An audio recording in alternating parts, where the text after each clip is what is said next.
Hello everyone.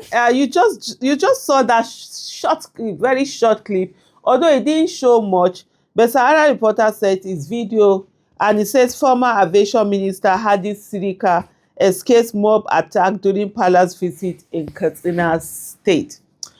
For those who don't know, Hadi Sirika was the Aviation Minister during Muhammadu Buhari. And you know what went on? There has been accusation of a lot of corruption. You saw what happened with the Nigeria Air, where literally the whole country was scammed. And the monies that were expended, spent so much. Even the logo that they were going to do, the design of the logo, I think it cost, was it 200 or something or 300 or something million dollars, was what they used. Logo that they could literally have said, let Nigerians do competition.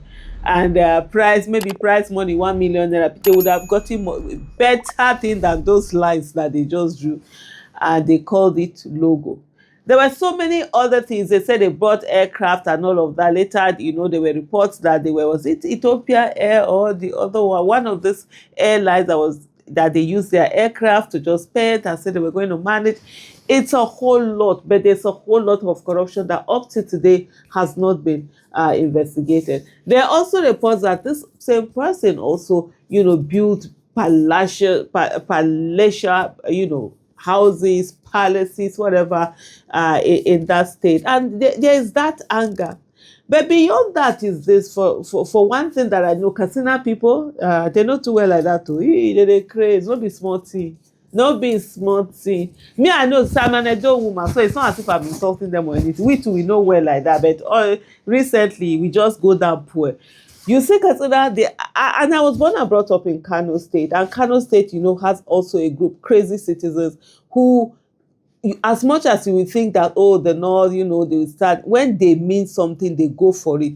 I have always said something. If there's ever going to be a revolution in Nigeria, it's going to come from the northern part of the country. Because the northern part of the country is a place where you have people who are fearless, people who are brave, people who are courageous, people who will tell you they are ready to die on something today and they're ready to put in their life. Whereas I'm also from the south part of the country where people are going to weigh the option. Nobody wants to die for anybody.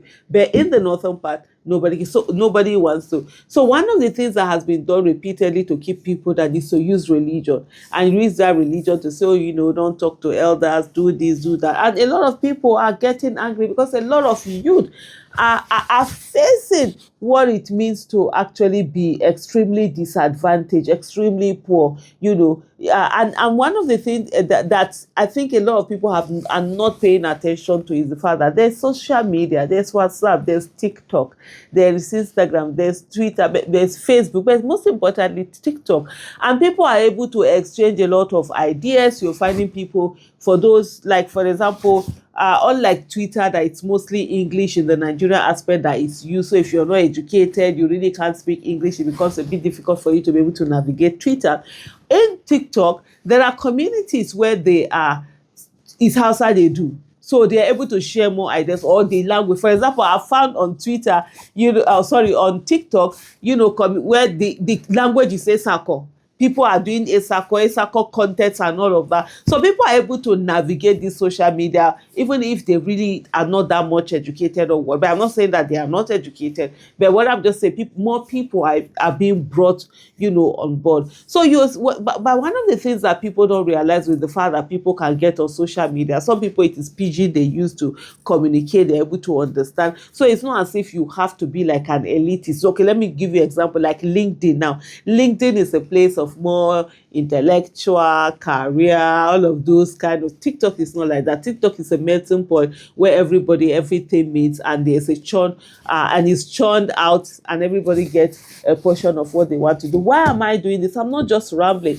I'm just letting you know that. So there's a world that is open out there to a lot of Nigerian youth that was not open to us because there was no social media. We could not exchange ideas. It is just a few who were able to read, and it was not real time what was happening in other places. But with this generation, you are having more and more younger people who have that education, who are able to see what is happening, who are seeing that they are being shortchanged. And we are seeing, I don't know if people are noticing or not noticing. We're seeing most especially in the northern part of the country where that hold, that respect, that don't talk to elders, don't talk to parents. You can't say that God has said that you must do this.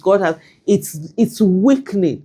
It's slowly weakening, whether it's for good or it's for bad. I'm not here to say that. You be the judge of that. But it's literally weakening. You're seeing situations now where even Malims are being threatened. There was a time, I think it was during the hunger protest, where some Malims, during Friday prayers, were trying to say, no, it's wrong. There was a Malim that they literally almost lynched. That it was that bad, which is something that you can't imagine that happening maybe some years ago. But these things are beginning to happen now.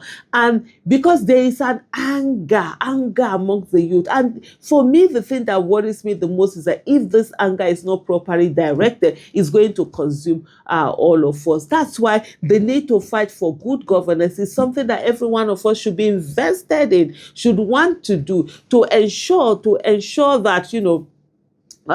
to ensure that people get the good things out of life, so that they don't need to say they're going to pick up arms and fight for it before they are able to get it. Right now, a lot of people are being failed. So as we go on, politicians who haven't done well, some of them who have enriched themselves and all of that, are not going to find it easy with the people. Yes, you could have gotten away with it years ago, but there's more anger that is boiling. And this is one of the things, example that you're seeing here, where people are no longer afraid of this wealth that is accumulated. People are no longer held in bondage.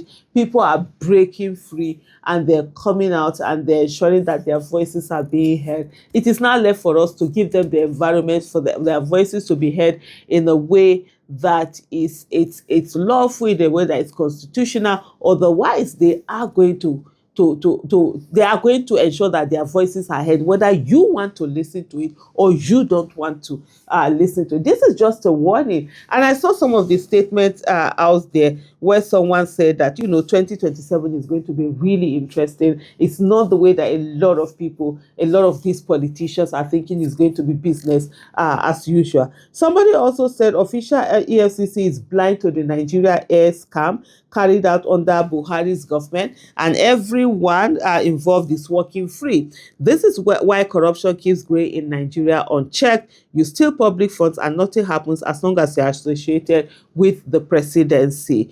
Then Alatika, that was Scoot at Scoot 009. Then you have Alatika Baba, who said, time is coming when politicians would be able to escape in their local area because of hunger and anger of the youth towards them. Time is coming when the hungry youth will start to burn the houses of these politicians who are stealing billions and keeping it to themselves. The best thing is to have corruption put in check before all of this happens. If they are not put in check, this whole thing is going to consume all of us. Like I've always said, the revolution is imminent in Nigeria. It's either a bloody revolution or a bloodless revolution where systems are being changed. It is not left for us to decide which one we want at the end of the day. A bloodless revolution is always the best. But then a country that does not allow people to protest peacefully, we open way for people to riot violently. Thank you so much for watching. Bye.